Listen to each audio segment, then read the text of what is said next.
thinking, there's if you are in this system right now, you are in and of the system.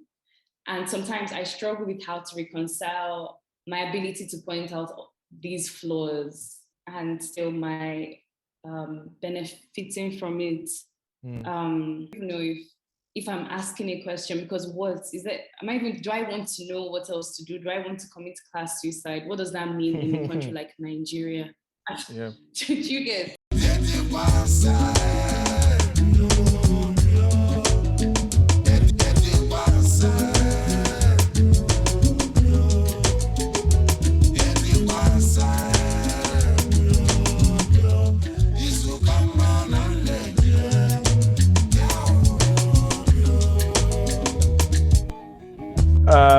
Today we're joined by Immaculata Abba, who is a photographer and writer based in Enugu and Abuja.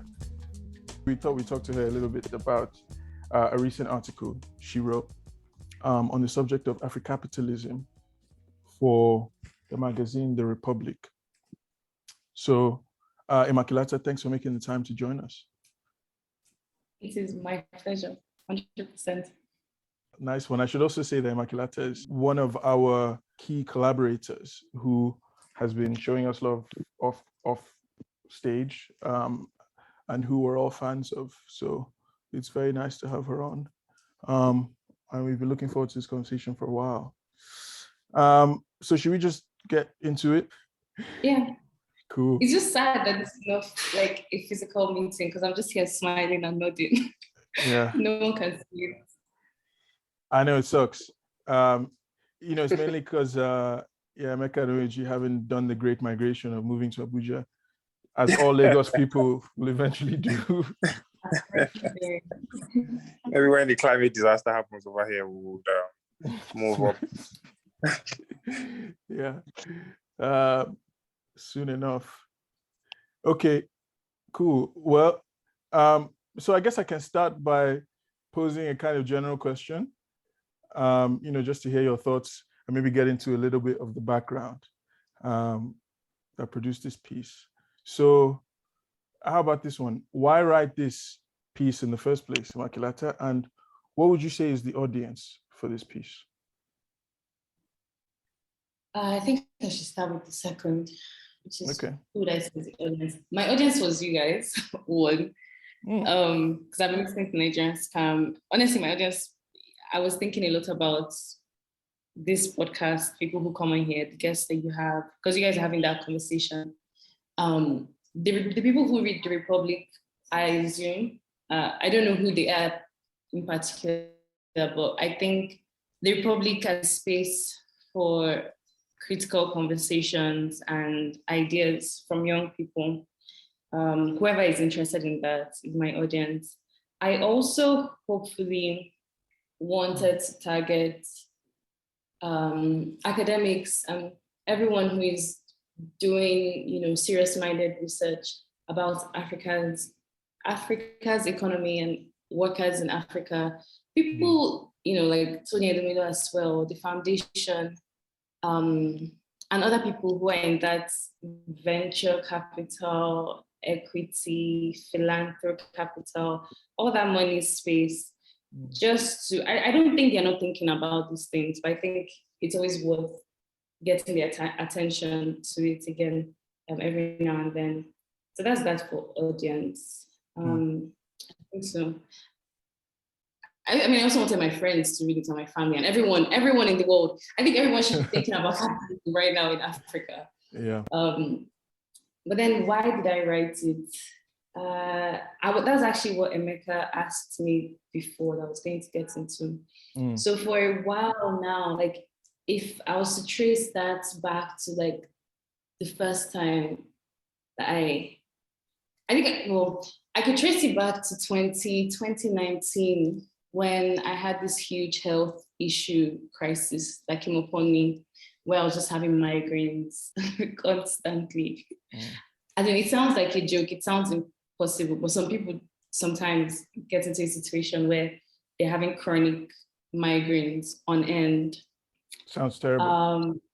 So yeah, even now, like that I think about, it's just like why God, why is that possible? Why is it that a thing that happens? And the funny thing is, migraines don't kill. It can't kill you.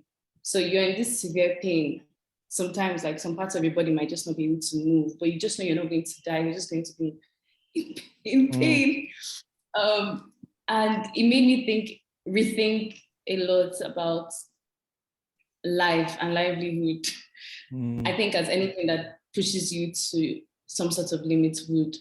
And it just became, I mean, it was always obvious that, you know, the way we're meant to make a living in this world is just not sustainable and frankly impossible for lots of people. But it really made that realization become urgent for me. And then from there, I started, like, you know, reading more seriously about our political economy. Because before that, I was very interested in material culture, which I still am. But then after that happened, I was just like, how on earth am I meant to actually make a living if my body cannot, like, if my body reacts to the environment I'm in this way, and I'm meant to, you know, earn my living through this body as well, like how? So that's been a snowball that has been, you know, moving over the years. And I had to leave uni at the end of 2019. Sorry, it's a long story, but I had to leave uni at the end of 2019 because I just really couldn't. And then I went back home to Nigeria, Enugu. And while I was there, it was just, I think I'd never been in Nigeria as an adult for an extended period of time. So I had so many questions, so many questions. And then one of them was obviously, you know, what form of economic system is this? Like, what's actually going on here? Yeah. We can say we're in some sort of global capitalist system, but how does that actually translate in Nigeria? Who are the people that are, you know, making new language for this peculiar experience now? And I started reading. I think one of the big books that I think was very crucial to my journey was Adam Meyer's Niger Marxism. Yeah. And that really, like, that was a before and after book, like my life before and my life after. I went back to complete my master's and the questions just kept going. And while I was procrastinating on my dissertation, I was like, why not try and find the answers to this question? And so that started. I pitched it to a magazine, but then when I received back, we'd like to see this, you know, commission. I started working on the piece. I realized that the platform was not the platform for it. So I had to dead it and ask them for a different, like, change my question, really. But I sat on the piece for the rest of the year and just kept adding to it and removing and chiseling it. That was why, the long answer to why. Nice. That's interesting. Thank you. Yeah, I mean, and diving right into it, I guess then the question that emerges is, what is Africrapitalism, you know, to you?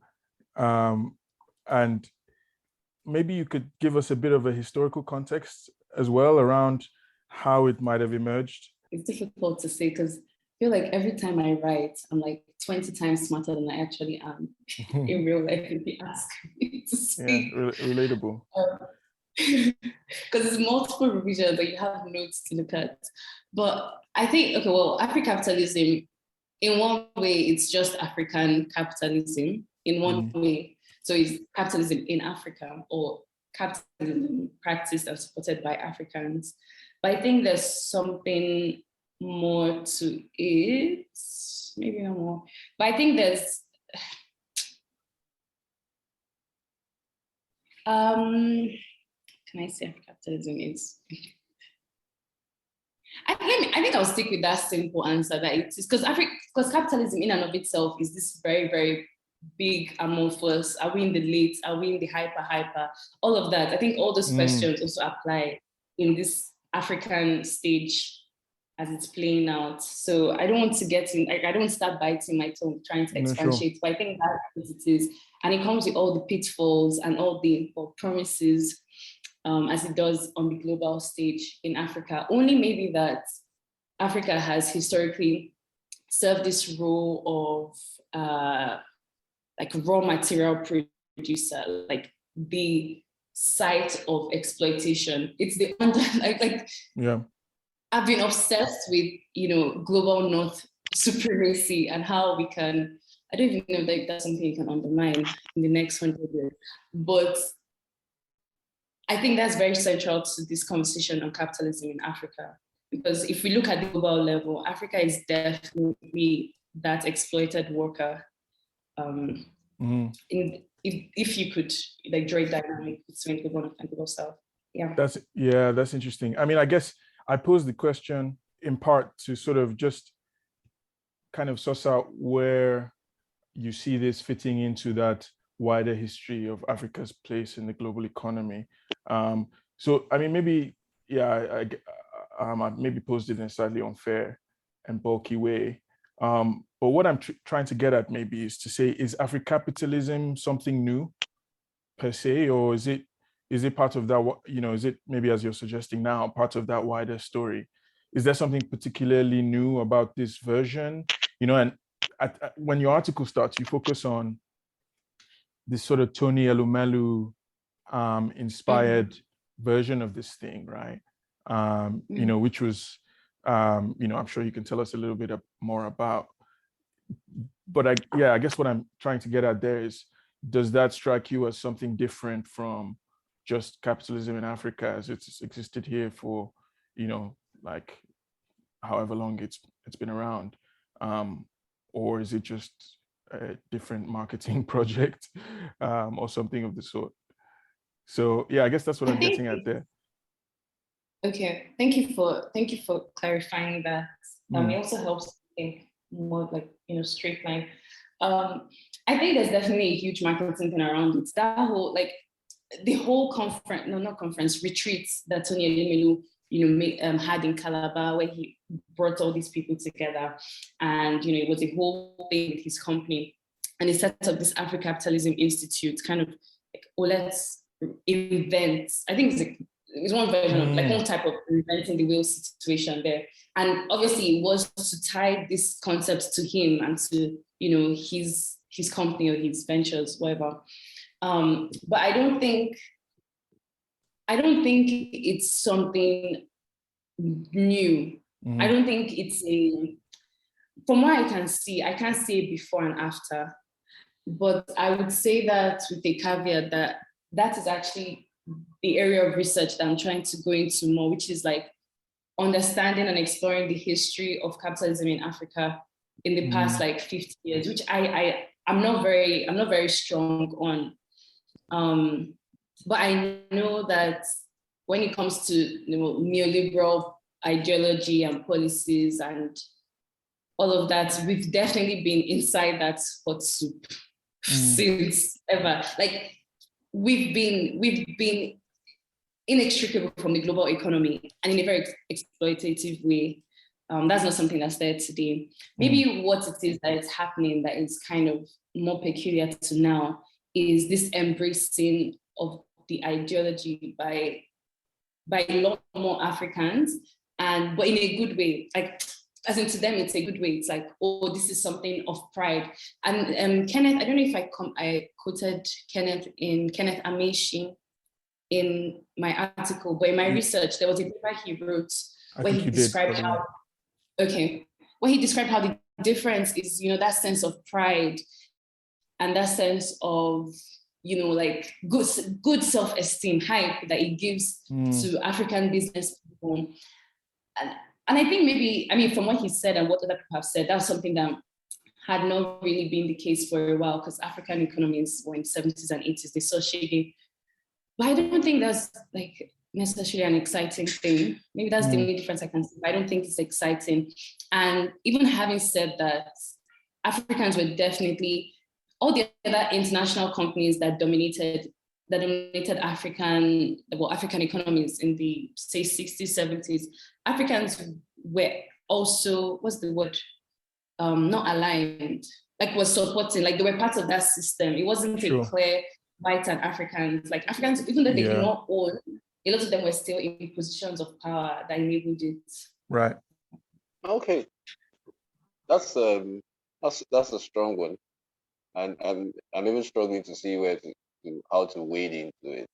But so listening to you, Immaculata, I mean, what I get, the general sense that I get is that you kind of feel that this isn't new, which sits, well with me, because I mean, just thinking about Africrapitalism, and yeah, I kind of followed this from.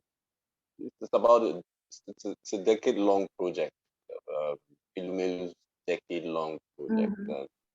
And reading your article just because it's something I haven't quite thought about, in a while. But just reading your own article just took me back to, a few years ago when I was asking for a white paper, asking what's this idea, and then it seemed to me like Mhm.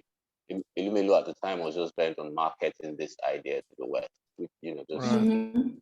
was a red flag, for me immediately. But like you say, I don't see how whatever however the term is coined, I don't see how it's different from you know out and out capitalism, Yeah. of the Mhm. sort So old wine in new that bottle. yeah. So I don't see it. I mean, it's not even radically different from that push for indigenization in the 70s. Um, Mhm. it might even be worse if you ask me, because Mm. to be honest, I think that Il may lose Africa. The whole idea is a bad one.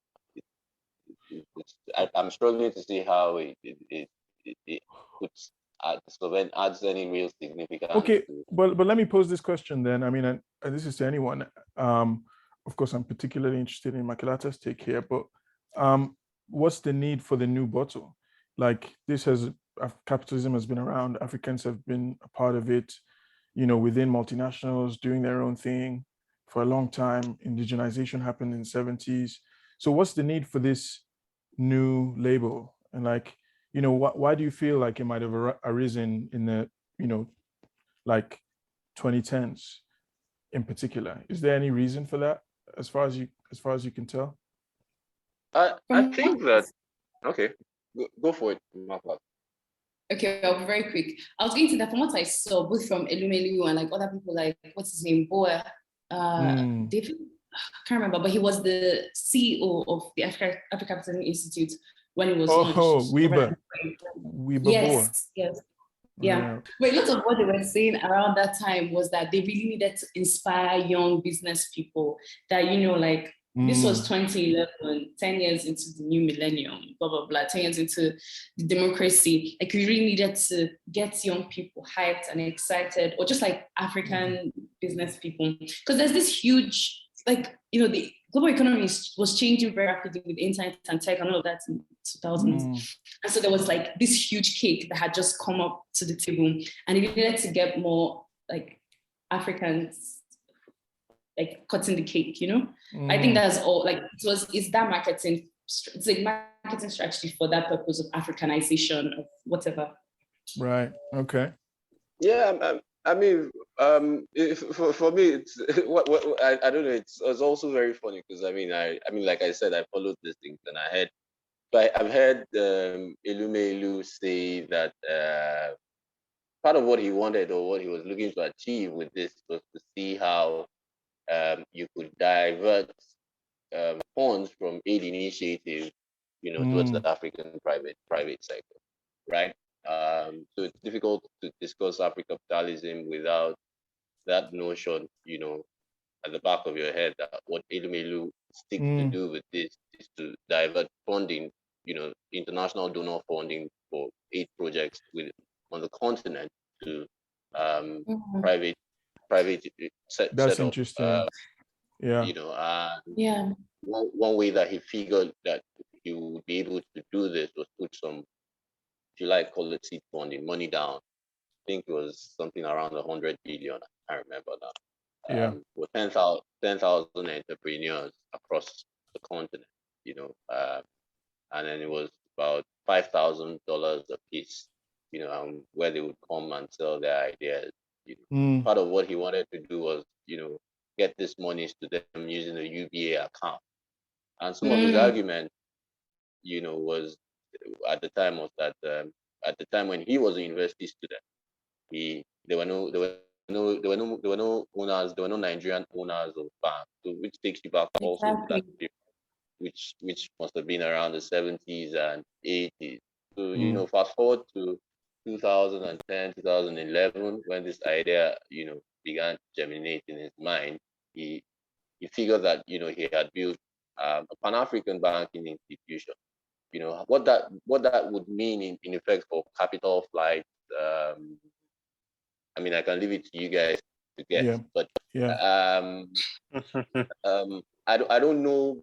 He argues that in fact that the core of this, this is an idea that he shares with some academic. What's that guy's name now? I don't remember his name. But this guy was on the initial board of what's it called? So I think he's a Harvard professor, Michael Porter. Yeah, who was a patron of the Elumelu Foundation. That doing well in business and doing good are codependent.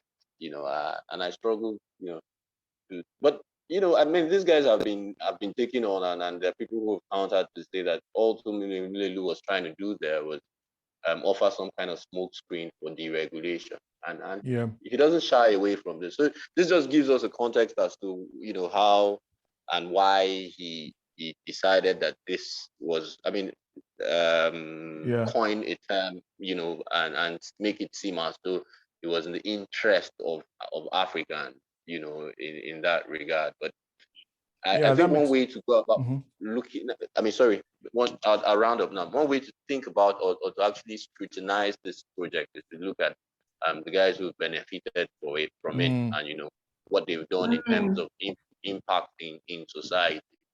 Yeah. I noticed that Immaculata cites the work that we cyclers do, and I find that very, very interesting. I mean, if yeah.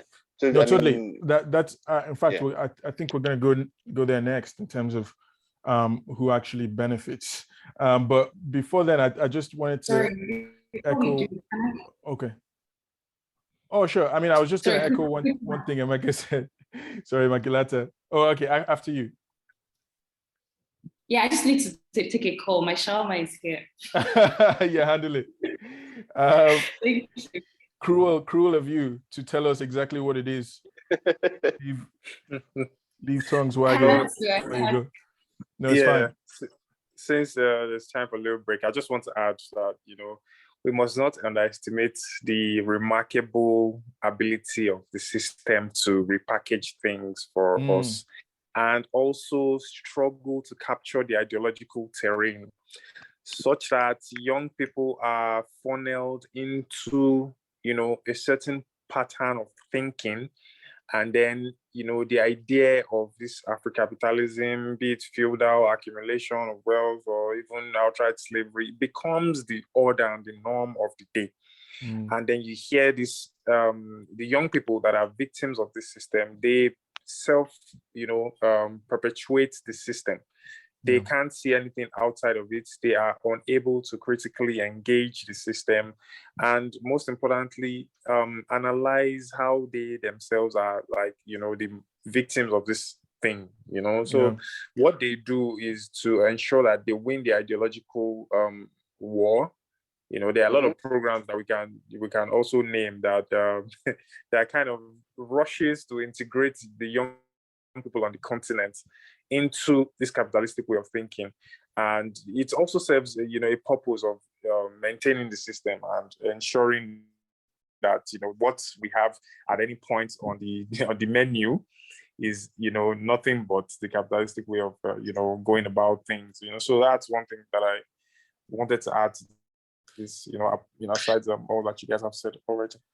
Yeah, no, that makes sense. And I mean, I think we should definitely dive more into that youth aspect when we get around to talking about who benefits. But I mean, one thing Emeka said that I think for me helps me understand the context a little bit, out of which this Africrapitalism emerged, is how you're contrasting it to aid. And this is something Immaculata also touches on in the piece, about how proponents of Africrapitalism insist that the principle is about a hand up and not a hand out, like aid. Yeah. And I think there was the general zeitgeist in that period of time, actually under the Obama administration, right? When he had this whole push about the US should engage with Africa as like a grown-up, and it's all about trade, not aid. I think trade, not aid was his sort of one of his famous catchphrases in engaging with Africa. And yeah, it strikes me that because that kind of sentiment was in the air, a wily operator like Elumelu would have seen that as an opportunity, right? To be like, look, if these external parties want to shift from aid, also because of their own austerity politics, right? Because of course, like cutting aid became really favorable or really kind of attractive in Western politics, in the course of the past decade, probably, right? Then these kinds of operators could use local partners who can help broker their transition from aid to trade, right? You need somebody to trade with. And so this kind of Africapitalism becomes a very useful red flag, as Emeka said, to say, hey, look at me, right? Like, not only do I agree with your new change of heart, I'm willing to put, what is it, $100 billion dollars behind it. So that aid idea, shift from aid to trade that was ongoing in Western capitals at the time, I think does help me understand this a little bit in terms of why it arises at that particular moment. This might be a postulate for me, like what I think is this is a cue to the finance oligarchs in the country who have come of age to get into the, like that's the cue, because we had primitive accumulators before, people that sat down with us. But when you have, finance capital now morphing, and then you have a sizable, capital base, and you have players here, and then they can throw some sort of new cue to you from the Western world, and then you just catch it as, the goalkeeper for capitalism over here. And then, so that's what I think. Like, we have a lot of people in the capital, stock market, all these kind of things, and then money just keeps flying here and there. So whatever scheme, you might come up with, or you have to come up with to ensure that you get a slice of whatever is coming, be it Africrapitalism or whatever new entrepreneurship drive, all this kind of shit, so people would tap into whatever it is that they feel they need to tap into, and putting up that smoke screen that Emeka said to get their own slice of what it is that, is flowing in or out of the continent. Yeah, that makes sense. I think, that definitely sheds more light on that kind of historical context, right? Out of which what had already existed, like capitalism in Africa, suddenly gets reframed as Africapitalism, perhaps as a way to channel aid funds. And then, in the midst of this like developing financial market, that OAG is talking about. So yeah, from there, I thought we could maybe then delve a little further into the question of who, the who's, I guess, right, of Africapitalism. And yeah, in particular, I noted that the piece, Immaculata's piece, focused on the role of labor and the question of labor, and I guess its absence from the wider conversation around why Africans need to be more capitalist. So, Immaculata, how would you address that if you don't have a mouthful of chicken shawarma at the moment? Where does labor fit in this question of Africapitalism, or was it in your reading of Elumelu and fellow travelers, was it not a factor at all in their kind of sort of decisions to try to embrace this new way of organizing African society? Honestly, as in, obviously, I could not research to the ends of the earth for this, but the much I saw, labor was not factored. Like, labor was just this giving, this taking for granted thing that, yeah, some people are going to labor for this money you're going to make, and that's just how things are going to be. I did find something that I could use to kind of indict their stance on labor, which was a report that the Tomini Lumumba Foundation did with, I think, Stanford in 2020. It was first like published on the World Economic Forum. And it was basically about how women, I think it was about, I cited it specifically in the article, but it was about how women women-led businesses, about difference between women-led business and men-led businesses. And a lot of what they were implying was just like a lot more like disregard for your workers. I need to actually, let me not say rubbish now before they'll come and start emailing me. So let me pull up the actual was it the well, yeah, women entrepreneurs can build sustainable businesses, like Stanford University thing. Yes, that one. It was that one. Just give me a second to find it. But I found out, and I found that, as in, if you were thinking in that line, then clearly labor was just something that, just squeeze as much out of it. Squeeze as much, someone for the greater good, but who's greater good, obviously, is the question. Right. I didn't see much concentration. And even in like this wider global capitalism conversation, every time we have it, it's always about how much money we can raise, how much, like, it's always about the money, the coin, the finance, the ETH, the, I don't know, crypto. But what of the people who are actually who are doing the thing that you're doing with the money? None of that. I don't see. But I'm interested to hear what other people, what you found. Emeka and Oeji, and yourself, Said.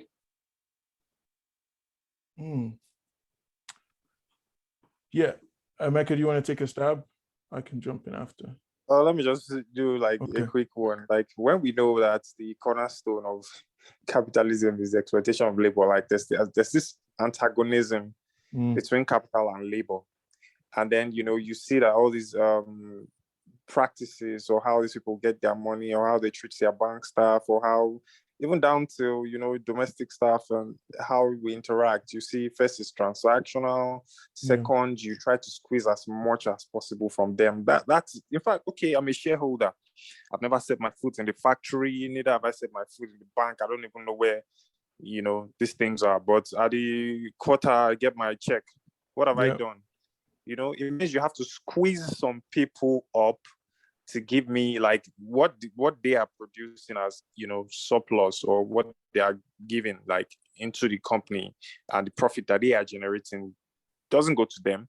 In fact, what they've done in terms of adaptation and squeezing more is to casualize labor, is to make it more disposable, is to make it something that you can do away with. And, we have a reserve army of labor in Nigeria where, there are like millions of people outside, of gainful employment. So that will even further depress wages. And it's like a juicy time for our Africrapitalists to dive in there, and totally look away or hide that, component of their exploitation. It's the hidden part, that I don't want to use the shawarma as an example of people that work. No, now you have to. Work, some people can't afford to take this shit. Like, so, but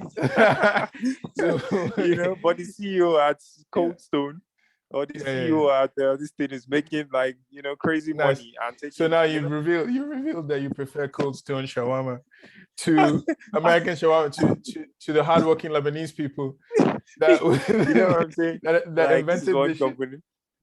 This is one component that they, conveniently look away from, and then try to just act as if, their mode of operation, or how they make money, is totally ethical or something. Like, no, this is the analysis, the social relations of your profit, the social relations of your business, the externalities of your business. Like, these people sack, staff without any explanation. And also, we have to look at the whole system and see that your own wealth is equal to the misery of people down below, and that kind of thing. So, and that's the completeness of our own analysis. Like, we have to look at the big picture. Workers today are not more secure.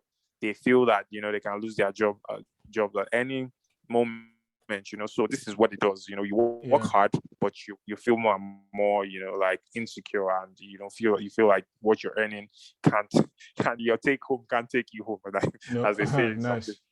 So Nice. yeah. No, totally. I mean, maybe I should give a bit more context real quick, Emeka, sorry. I mean, I guess where the question comes from. So obviously, like capitalism exists partially through the exploitation of workers, right?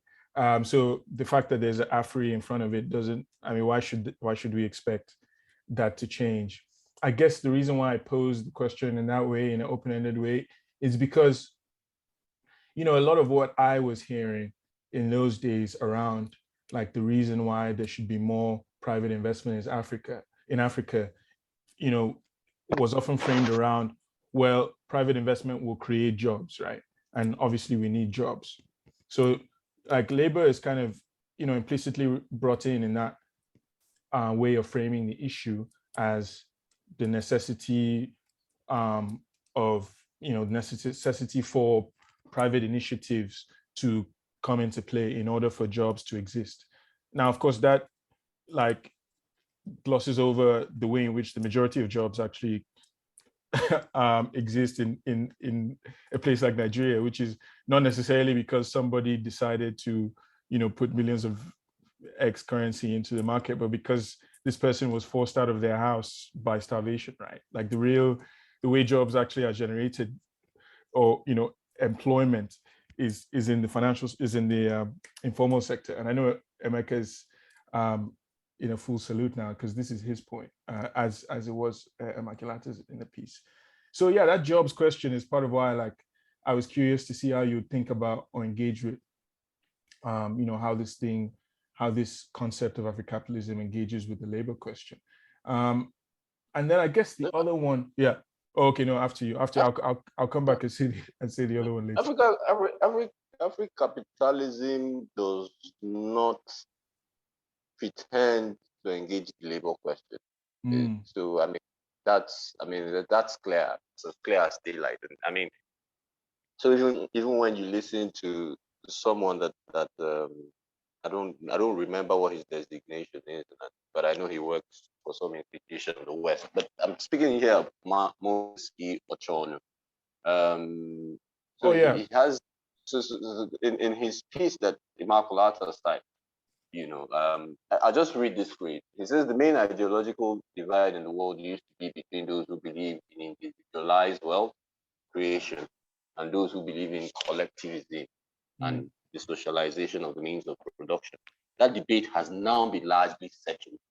So much so that even Marxists or new Marxists today no longer believe in the socialist Marxism, but from each according to his ability, to each according to his needs. So it's there. I mean, and these are guys who actually went for the retreat, and these are guys who actually did populate what eventually I think became the white paper. The white paper was issued by the Africapitalist Institute. I think that's what it's called. Sometime after 2013, I think it was done around maybe 2014. But if you go online and look for that white paper, I wish you luck. I have tried to look for it as recently as like a year. I bet you OAG can find it. It takes a little bit of digging. We'll touch it. It just takes a little bit of digging. I mean, and you guys, I mean, you should find time. You can go ahead and read that whole article. It's very telling for what it says. About the labor question. So for me, there's no painting it. We have to make money. We have young Nigerians who have ideas. We just need to put $5,000 in their pocket, and then feed them. And the magic will happen. Yeah. So then I guess it's the old school kind of boring trickle down idea, really, right? That I invest in a business and then I make profits and then I spend, and other people will get, the sort of will get brought into the market. Or, that's what they mean. But what they'll say is like other people will get brought into market exchanges by virtue of me making this profit, or, I'll employ people and then I'll pay them a wage and then they'll be able to spend. So this is how like the economy will grow. That's precisely what they say. Right.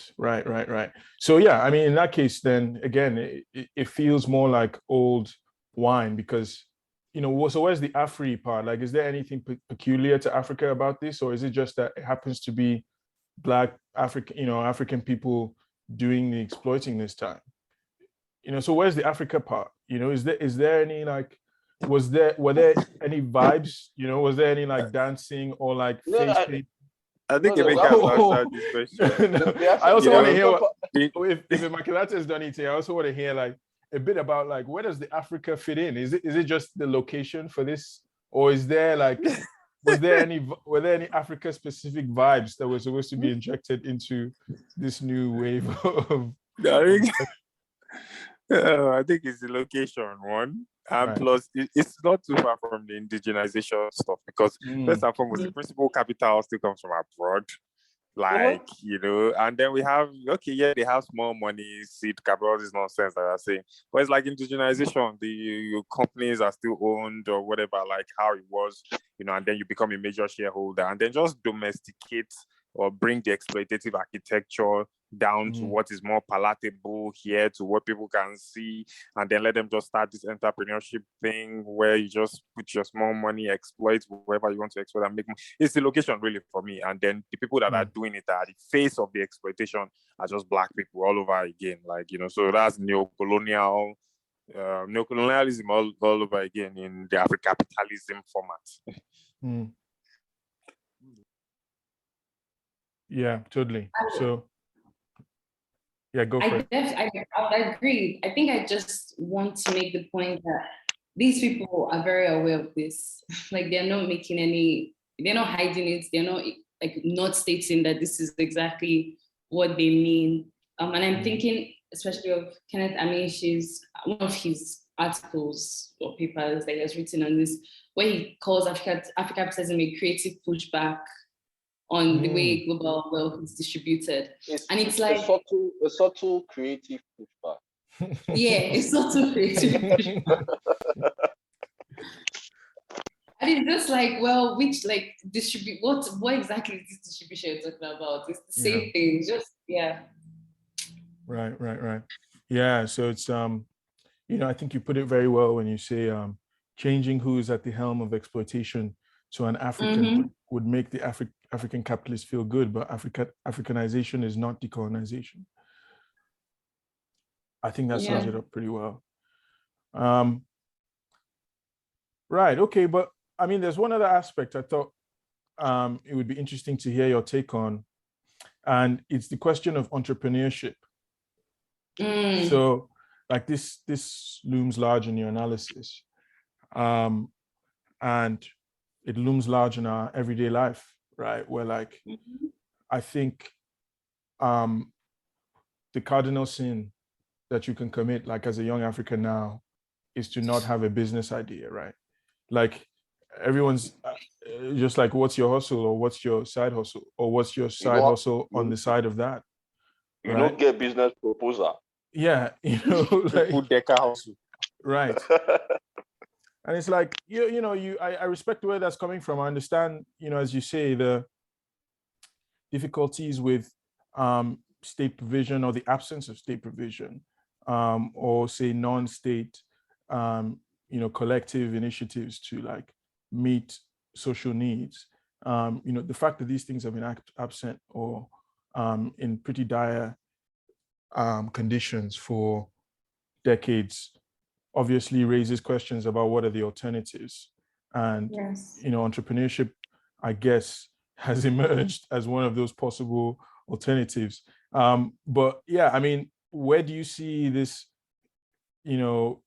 concept or idea of entrepreneurship as fitting in the wider notion of Africrapitalism? Does it serve somehow to sustain that wider idea? And like, what's your thinking about the role of entrepreneurship in driving this conversation forward? I think to even start with, like when you say emerge as an alternative, the image that comes to my mind is something coming out of the water, something rising. But I don't think it's rising. I don't think it has emerged. It's almost, you don't have a choice. It's not something that people have sat down and like, okay, this is our new innovation. You simply don't have a choice. when I was in Enugu this past month, one of the projects I was working on was on how, I mean, put simply, how young students are making a living for themselves. And every single person I spoke to or had this feeling that their lives, they were not in their lives yet, like their lives were yet to begin. And even non-students, I personally do not know any young person in Enugu who is employed by an institution, including myself. You don't have the choice, you don't have the option. So you have to, by default, be an entrepreneur. And I guess what then happens is you have some entrepreneurs who get the 1 billion funding, all those things, seed rounds, all those things that tech bros talk about. And then you have the entrepreneurs who hand to mouth, they're making it work, but they're actually this is a matter of life and death survival for them.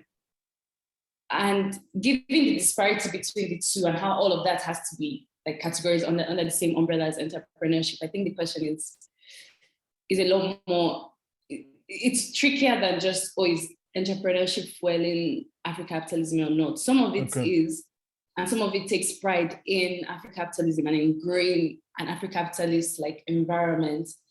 But then I think the vast majority of entrepreneurial work that we see on the continent is as a result of exploitation and I won't say it's a direct result of capitalism as well, because I think there's another space there for the role of the state and the failed role of the government and of the state. I know we can link it in many ways to neoliberalism and global capitalism, but there's definitely a failed responsibility. There's definitely space for failed responsibility in this conversation as well. Sure. No, I mean, I kind of hear, if and correct me if I'm wrong, you drawing some sort of distinction between, what you may call entrepreneurship by necessity and the sort of entrepreneurship by choice, maybe, right? Precisely. Where people are forced to hustle because what are you going to do? I mean, what do you have? What else is the alternative? Versus people who are I'm a hashtag entrepreneur. And I guess there's a class dimension to what I'm describing there, but people who are I'm going to move back to Africa to set up my whatever because Africa is where it's happening right now. Is it fair? Precisely. Right. So does Africrapitalism have space for the actual entrepreneur, as in the majority of people who are just, trying to make ends meet, trying to hustle because that's all that's left to them, basically, in a kind of largely jobless economy? Or are those people celebrated and seen as evidence of the inherent capitalist nature of the African type of thing? I mean, maybe I'm reading too much into it. Or are those people kind of ignored? Where does, I guess, the more precise way maybe to formulate it is to say, where does the informal economy fit into, the Africrapitalism? I think it is disregarded. There was a sentence I had to make, but now it has escaped my mouth. But by and large, it's disregarded. If anything, it's those who are doing the hand to mouth are seen as on the way to this bigger, the VC side of things. They're just failing. They're the seed versions of what they could be. Everybody has to hustle. One day you make it, but really, it's a lie that it peddles that, if you work hard enough and if you wake up at 6 a.m. you one day. I think there's a class dimension to this, Of course, They say we should work hard, and then there's the informal sector. The man that is at K2 pushing the wheelbarrow from 6 to 9 p.m. is working his ass off, but he will most likely never be able to boast of any form of financial security. However, DJ Copy that is just, chilling there, bought 1 or 2 turntables, have world tour, she's like the most popular DJ in Nigeria, even better than Jimmy Jats, that has started and labored all his life. That kind of thing. So there's a class component to this thing. And then, but those people that are of the higher strata are the feathers in the cap of Africrapitalism. But the man that is rotting away in Bariga market or Eco market under the bridge, that has nothing but his or her labor to sell. They are not the people that you see as the poster child or poster boy or poster girl or poster women of this system. And again, I feel that this entrepreneurship drive is some sort of what will I say, cushion. It's some sort of thing that makes everybody leave the state alone, when we know that it has failed collectively. And then it pushes that the side effects of its failure is what we are seeing, that people have to hustle from hand to mouth, doing whatever it is that they have to do to survive, and those are the people that, go out of their way to start new businesses and all that, and trying to survive. There's entrepreneurship, for survival. And then this, fake facade of you just start something and then, but then we know what the economic realities are in the country. We know what this so-called ease of doing business is, and we know how Naira to dollar exchange rate thing affects, stuff. There was this interview that I did with Mr. Benga Komolafe and said, this cannot be an employment strategy for a country that, that has this amount of population. You want to make soap, and where you want to get your soap item is only from Ojota, and it has to be imported. You want to compete with Liver Brothers that brings this thing that has advantage of economies of scale. You only have to go to Ojota to buy your own chemical inputs. But when the inputs are cheap, Liver Brothers will ship from Ghana, they'll ship from Kenya and bring it to Nigeria. And you with your soap that is inside your 5-liter gallon will not be able to compete with us. And these are the people that have to, that struggle to try to put things together for themselves. So there's a class dimension to this entrepreneurship thing. And then the people we see on our faces, people we see in our faces and all, they are the ones that, already have a capital base, that are children, they are rich children, or people that have, like richer uncles or dads. Look at Dangote. Yeah, that's entrepreneurship, but, your folks had, the slave labor or feudal labor, they already have access to the wealth of the country. So what are we talking about? Elon Musk, all of them, emerald mines in South Africa, that's entrepreneurship. So what I'm hearing you say is that if you want to start a successful business, it helps to already have like $1 million. That's what I'm saying. Like more than half of the whole population of the world don't have. Yeah, okay. So I'm taking notes. $1 million. Let me add this real quick. I think that what Africrapitalism does, is try to cure the exploitation of labor by big capital, especially on the continent. I say that because when you think about it, informality, or the informal economy, as it were, is itself a failure of the state.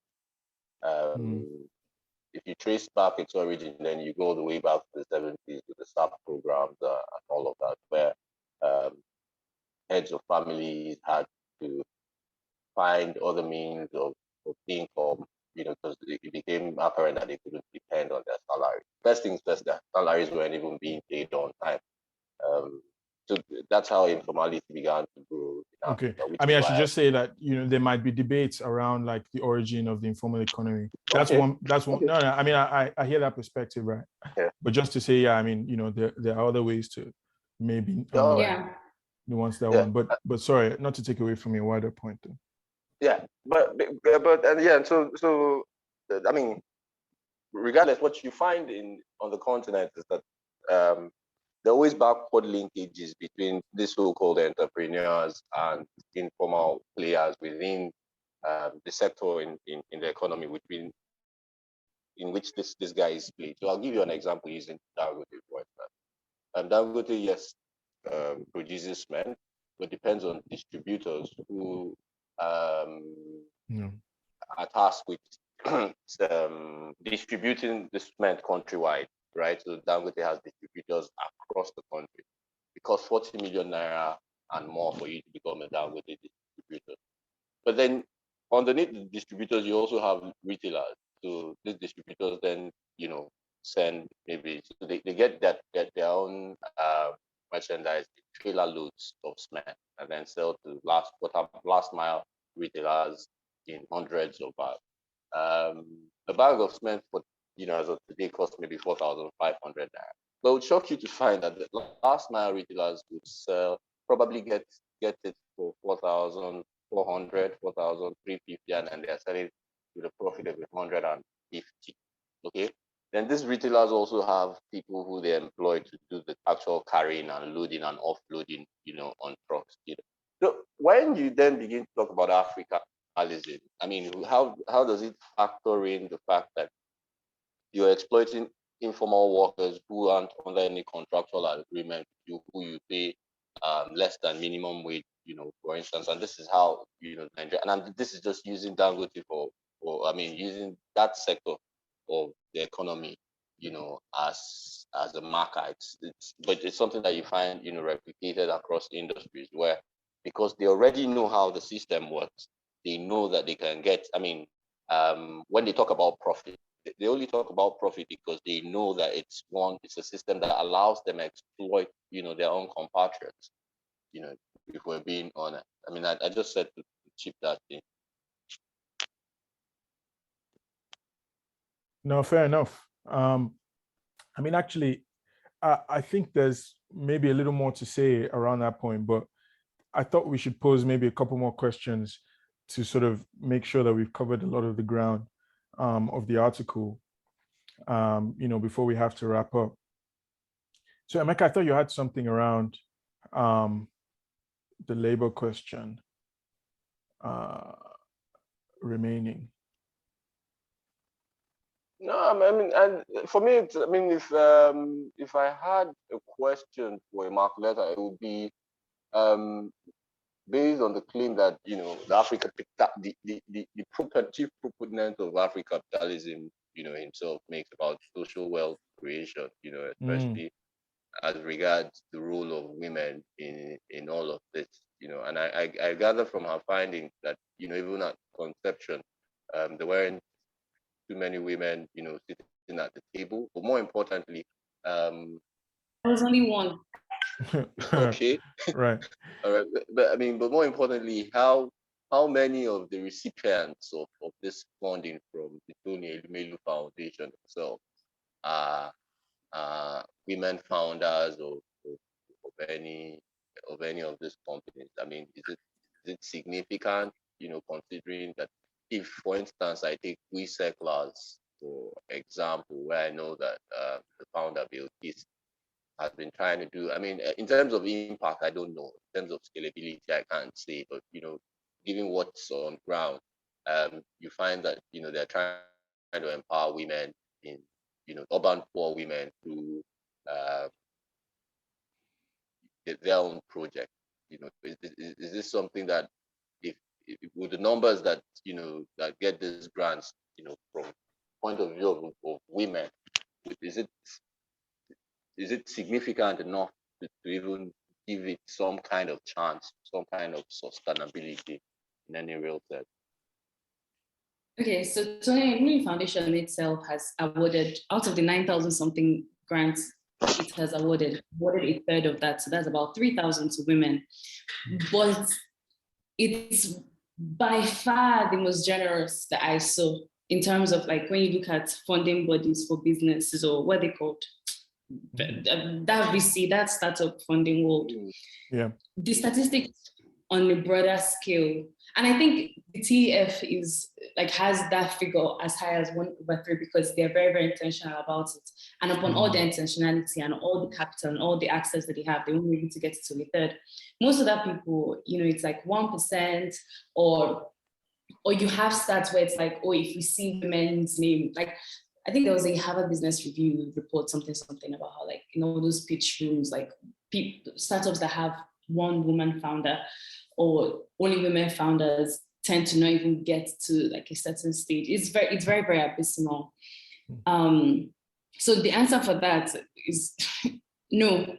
But I think the argument that they make is that, like, as I mentioned earlier, so they say, well, we're putting money into the economy, so the general populace is going to benefit from it. We're going to employ people, so women will also be hired. And as we've already talked about, that's barely anything. That's not enough. But I think something else, another dimension of how this affects women is, again, it goes back. I mean, actually, there are two things I want to say here. One, it goes back to the failure of government. So if you think about the urban poor women, these women, like, it's not money that is going to, like, microfinance. There are a bunch of articles and research that have been done about how, like, microfinance and all that, like micro lending, actually puts a lot of these women into more debt. That's not what's going to help. Like, we need proper structural, like, they need housing, they need good housing, they need social welfare, which we need to be having conversations on, like universal basic income. And a lot of times, like, when we look at income inequality, or people who, the urban poor population, a far higher proportion of it are women, because the way our society is currently set up, like, women will also always bear the brunt of whatever bad situation. And even when they go and they put themselves in all these economic, like, money-making spaces for survival, they have all these other issues to contend with, like security and discrimination and prejudice, that just make it even worse. And if we start at a system that is already exploitative of the worker in general, then the exploitation that women workers will get is only even going to be far more. And I think the second point I was going to make is the point about how this system, this Africrapitalism, global capitalism thing, doesn't really value the labor that women, like women's labor in all these other non-measured spaces, like the family, the home, reproductive care. These are things that, the way this system has structured itself, it depends, like, it's, for lack of a better metaphor, it milks the labor of women in the home and in domestic spaces. And if it only wants to continue in this way, it's literally saying, well, like, women, this labor that you perform, we would not value it, and we would continue to use and consume and exploit it for the sake of, our facade. Well said. I'll try to go back to this quote by Michael Parenti that says that capitalism is not just an economic order, it's a whole social order. Like, it thrives on super exploitation. Like, okay, we have this wide base of people that are exploited, so how deeper can we take this exploitation? And so you start to carve out sections of the population that you can exploit, be it women, be it child labor. Like, in the early, times of capitalism, you have child labor. You have, people had to fight to get the 8-hour working day, these kind of things. So in our own context, if we're going to localize it, you see that women they've been a source of extra and super exploitation, whereby the system can plow in more in terms of unpaid labor when it comes to health, child care, reproductive care, all these kind of things. Like, it burrows deep into aspects that can exploit people more.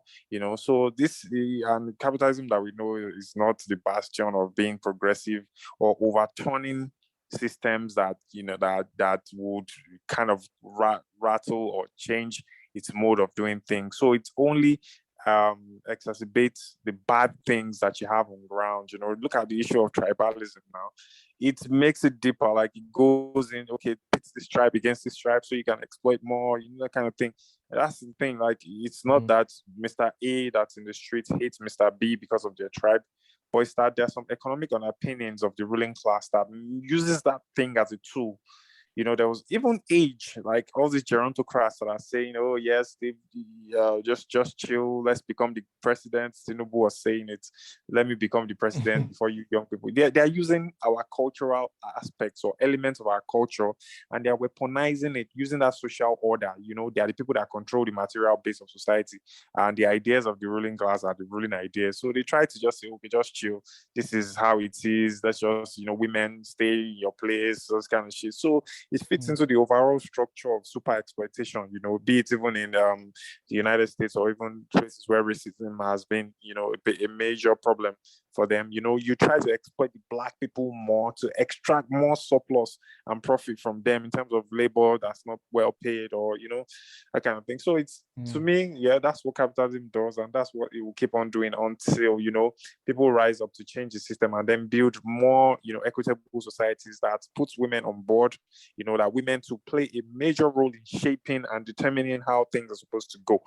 So this system is just doing what it is designed to do in a nutshell anyway. Yeah, well said. I mean, sobering points, I think, on both ends there. And for me, that was one of the aspects of the article that most struck me is, centering domestic labor and all the unpaid work done by women, which continues to be hidden in whatever new version of or new kind of marketing ploy we create to reformulate capitalism.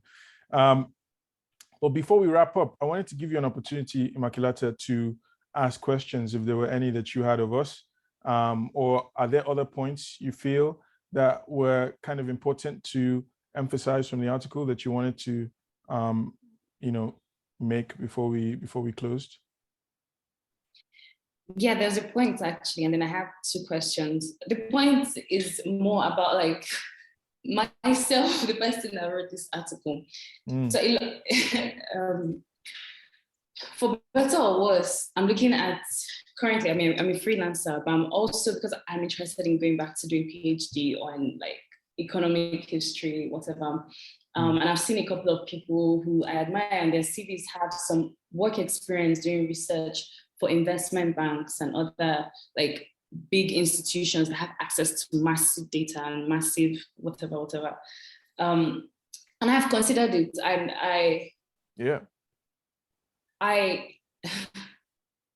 there's a type of, sometimes I sit down and look at myself as a person who has written this article and who can present all these ideas, but I also know that some of these institutions I will work for, I will be interested in oiling them, their whatever it is, I don't know.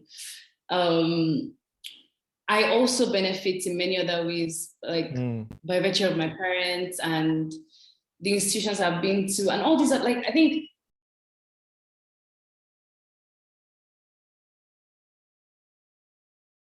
there's no escaping. There's no, if you are in this system right now, you are in and of the system. And sometimes I struggle with how to reconcile my ability to point out these flaws and still my benefiting from it. I don't know. That's just a point. It's not really a question. I don't even know if I'm asking a question, because what is that? Do I want to know what else to do? Do I want to commit class suicide? What does that mean in a country like Nigeria? Yeah. Did you get? Yeah. Totally. You're welcome to try. Sorry? You're welcome to try and commit class suicide. Yeah, easier said than done. Mary Oliver asked, what do we want to do with this our one precious, wondrous life? I'm not sure that. I think, let me just kind of add a little bit inside of that. I'm sure these are questions that, people like ourselves, myself, Said, Emeka, would have kind of posed to ourselves, look, we're a working ball of contradictions. Like, we understand the philosophy, because there's a philosophy to this thing. You have to know dialectics. You have to know that, there's like the yin and yang, all these kind of things. There's like opposing, like we're a working ball of opposites, but the thing is to know when to critically intervene, and take certain stands, to make that difference at very, very critical junctures of, our existence, and not to be totally absorbed into it such that we won't be able to say or speak the truth when it is necessary. Yeah. And of course, to work in our only way to, enlighten people, because there was a point where, I started getting this consciousness of like, look, what can I do to, bring forth this knowledge that I have and to help people see, and I feel like, okay, it's enough reading. it's enough this thing for start doing something practical. And this is one of the things that we're doing. I linked up with them, Side Maker, wonderful people that, we've been just sharing ideas and people listen, in your own little way, you've been doing stuff. It's not like, it's not like you're totally sucked into the system and then you become soulless and just look at other man's suffering as if, yeah, that's just the system and then nothing can change. There's nothing we'll do. No, we're like educating people, and at critical points where there'll be need for this, where people are yearning for a different explanation, for a different way or different perspective of same things, you will be there to let them see and help them see that, there are other modes and ways of being, so there's only so much that one person can do. But the necessity of organizations and, being in spaces where your voice will echo and bounce out and form that loud echo, like that loud chant, not to cite the Jericho thing, but I think we'll be able to bring walls down. Nice. Yeah. I mean, basically, Immaculata, when you take the job at Tony Elumelu Foundation, you just still come on the podcast every now and then to interact and give with us an inside scoop. Exactly, to interact with the peasantry. No, but I think OEGS has framed that nicely. Like, the objective here is not to suggest that we are sort of holier than thou, or to kind of make moral judgments or sort of create some sort of I don't know, like moral standard for how people ought to live their life, because this goes beyond that in a sense.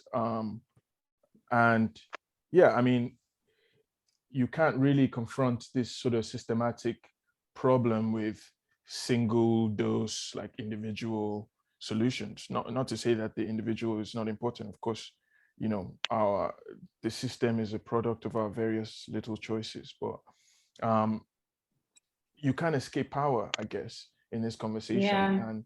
And unfortunately or fortunately, we have very little of it, so there's the little bit that we can do, come on the podcast to banter, eat shawarma to stay alive, all these things. But like, I think, just to echo OEG, like being part of wider movements and organizations that are actually aiming at confronting the more systematic aspects of, the social condition we find ourselves in is probably more important and, effective in the long run than, the sort of micro level shifts that we can kind of occasion on the individual level. Yeah, that's how I see it anyway. I mean, to add to what's being said, to add to what's being said so far, I mean, maybe from there on, Immaculata can then wrap it up for us. I think that this contradictions that we have to battle with. I mean, you're not the first person, so don't worry. I think you're in good company. We all do battle with these contradictions, especially because we're aware that we enjoy some kind of privilege, and that we're also members of the class that we most criticize. But I think that one way to resolve some of these contradictions is to understand that that you have, that you're aware of your own consciousness, and that you strive each day to up that level of consciousness. What you do with that knowledge, and how you put, your how you action them is what's most important. I think that's what makes up for. I mean, we don't ask to be born where we're born, into what families or backgrounds, social backgrounds that we come from. But I think that it's enough for us to understand that we're better off than most people, and that the reason why this is man-made, it's not some design. It's just the way that the world's been structured, and that if that's the least that we can do. We must always strive to point it out to those who are in the bottom, who occupy that bottom of the pyramid, as well as those of us, those amongst us who share the same social class. That is nothing to get beat up about. It's, what counts is what the work that you put in. Really. Yeah. Thanks, guys. Well said. Yeah. Well said. I just wanted to Nice ask, one. Immaculata, one question, just prior to keep it wrapped up. Like, so do you feel this thing, Africrapitalism? Do you think it distracts the young people from questioning inequalities? And then, if so, what do you think can be done to kind of avoid these distractions, and what should we focus on? Just to close it up. I actually don't think it's the concept. I don't think people are even paying that much attention. I think the thing that is distracting them is hunger and the need to just like actually get a good house, be able to buy a car. Like these urgent needs for basic necessities, I think are more pressing. Yeah, that's my short answer to that. As existential problems. Yeah. But I actually had a question in the chat that I wanted to raise to you guys. So the one I'm not very, you don't have to answer it. I actually don't care about this question. It's like, what do you think the future of capitalism is? Like, will capitalism save itself? It's a question I think about, but it's not something that I like try to get into because it almost feels like it doesn't go anywhere. But the question that I think can go somewhere, and I'm very, very excited to hear. I mean, you can also answer that question, future of capitalism, but the one I really want to hear is, so something that like a lot of entrepreneurs and proponents of Africrapitalism say is that, they can innovate around everything, kind of how a lot of tech gurus say tech, AI will solve everything. And when I have conversations with them, I'm like, but you're coming from, like, who is making this tech? It's not human beings. And they're like, yeah, but actually we don't know.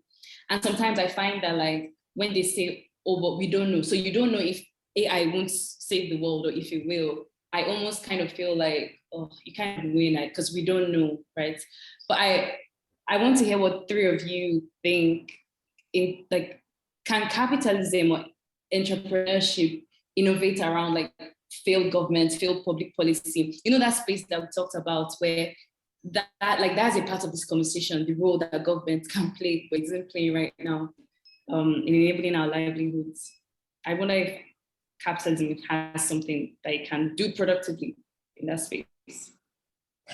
Let me just put my own little 2 cents in before my 2 organs say something. Like, we only need to look at the current civilization to know if capitalism can save itself or not. There were technologies at a certain point in time, back in the days that were supposed to be groundbreaking and innovating and all that. What did they do? They further enshrined exploitation. They further enshrined inequality. They further enshrined climate catastrophes. They further enshrined like gender biases, racial biases, and all that. So what you end up having, at a certain point in time is that these contradictions will be so much, and then the human species will retrogress into barbarism. Like, you start having, real problems that will shake the foundation of humanity. And the first step of the stage into which capitalism jumped into, our, African continent was through slavery. Outright slavery. See what it did to a whole continent, like see what it did to other continents like that, So what you have is like bewildering dimensions of exploitation, bewildering dimensions of, problems that needs to be solved fundamentally, So what we only need to look at is the current state of civilization and then see that, this system, is it a system that can save itself? Our biosphere is threatened with climate change issues. Is it until when these people turn the biosphere into like the surface of the moon before we know that, excessive mining or excessive, exploitation of the continent of the planet is bad, that kind of thing. So we just have to look at what we have at the current time and project forward, because there's only so much that this biosphere can, take in terms of abuse and all that, So that's it. I don't think it will save itself. I think it will just melt down into something that, will not be able to carry humanity forward, and then we're getting there gradually. So I wonder what my other G's would say to that. Anyway, it will try to come up with different brands like all this. Mine is simple. I mean, I think that the motive force of capitalism itself is greed, and I don't see how greed it's going to solve any problem. So it's going to save itself. The more you get, the more you want. And the more at the expense of any other person, really. So you can't be bothered what happens to the next man as far as you have your own plate. That's not a way to live life. You are. Yeah, I mean, I guess I'll just echo what these guys have said. Similarly, I'm not too optimistic about capitalism's capacity to save itself. I mean, yeah, I'm just imagining the surface of the moon that OEG was describing. Definitely. I mean, I guess, yeah, the old quote comes in handy here: socialism or barbarism. I think that kind of sums up, not to be to pretend to be Apostle Suleiman or whatever, but I think that kind of sums up the future options for us. But when you talk about the question of, can we innovate around field government policy? I mean, I think that's an interesting one that we might have to debate a little further on another occasion. I mean, obviously, the kind of big answer that most people on the left would give you is no, right? That like, and actually, I think this is even becoming mainstream, even in development, where people will say, I think there was some African development thinker some years ago on a TED talk or something who said you can't entrepreneur your way around like poor infrastructure or bad government. You can't entrepreneur your way around. Exactly. Bad government and all of that, right? So yeah, I mean, I think in a way that's even becoming mainstream again with the kind of reinvigoration of the role of the state. The developmental state in Africa is like coming back into fashion in some ways. And, you can even see in like parts of the West where, even populism, sort of right-wing populism of Trump or whoever, like they are less, I think are less blanketly opposed to the state than the neoliberals were, right? And I mean, I know that's like, there are various perspectives on that issue, but I guess I would say that maybe as a different direction to that question or a further dimension to that question that it would be interesting to explore would be, in a context where a left government or a left sort of social movement were to take power in some meaningful form, what then becomes of the market? Like, are there ways in which the market can be directed or, and by market, we're talking about, say, ownership and, some level of, say, localized non-state direction of the means of production. Are there ways in which those sorts of scenarios can be directed to actually further the cause of overall human and social progress rather than the cause of like kind of individual level capital accumulation? And I think there's interesting debates to be had there. And, it's something we come back to in our chats, in the I definitely chats. want to hear these conversations, honestly. Yeah. That's where I am right now. But yeah, I mean, I guess suffice it to say, and this is what I took out of the article anyway, and it just doesn't seem like Africrapitalism is going to do that for us, or is doing that at the moment. What rather seems to be not only the outcome, but even the goal is the kind of like accumulation at this sort of individual level, so that we get more African millionaires and billionaires, to compete with the Western millionaires and billionaires. And then just seeing a rich African on the TV will then be enough for the hungry African in their village. And they'll be like, oh, that's fine. I mean, at least one of our guys, one of our guys made it, right? Solidarity. Exactly. But yeah, I mean, if that's not enough for you, if you're striving for something else, then maybe Africrapitalism is not enough for you. Maybe you need to find some other, way of organizing the economy.